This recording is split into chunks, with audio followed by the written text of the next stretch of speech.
নম্বর রোডে বঙ্গবন্ধু জাদুঘর হিসেবে যেটা পরিচিত ছিল, সেই জাদুঘরটিকে বিনষ্ট করা হলো 5ই অগস্টের পরে, এবং 15ই অগস্টের যে সরকারি শোক দিবসের ছুটি ছিল সেটাও আপনার সরকার বাতিল করলো, এবং বঙ্গবন্ধুর বহু ভাস্কর্য ভেঙে ফেলা হয়েছে। এ নিয়ে বেশ খানিকটা সমালোচনাও আছে। তো দীর্ঘদিন ধরে বাংলাদেশের জাতির জনক হিসেবে বঙ্গবন্ধু শেখ মুজিবুর রহমান স্বীকৃত।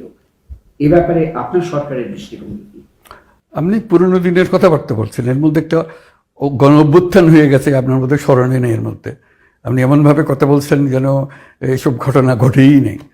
কাজে নতুন ভঙ্গিতে যা হচ্ছে সেটাকে দেখতে হবে। তো কত ছেলে প্রাণ দিল সেটা নিয়ে আপনার কোনো প্রশ্ন নাই, কেন প্রাণ দিল। হ্যাঁ, কাজে ওগুলো আসুক। তারপরে এই যে প্রথম স্বীকার করতে হবে যে তারা বলেছে, ছাত্ররা বলেছে যে আমরা রিসেট বাটন পুশ করেছি, এভরিথিং ইজ গন, অতীত নিশ্চিতভাবে চলে গেছে। এখন নতুন ভঙ্গিতে আমরা করে তুলব, দেশের মানুষও তা চাই। তো সেই নতুন ভঙ্গিতে তোলার জন্য যেটা আছে সেটা হলো যে আমাদেরকে সংস্কার করতে হবে।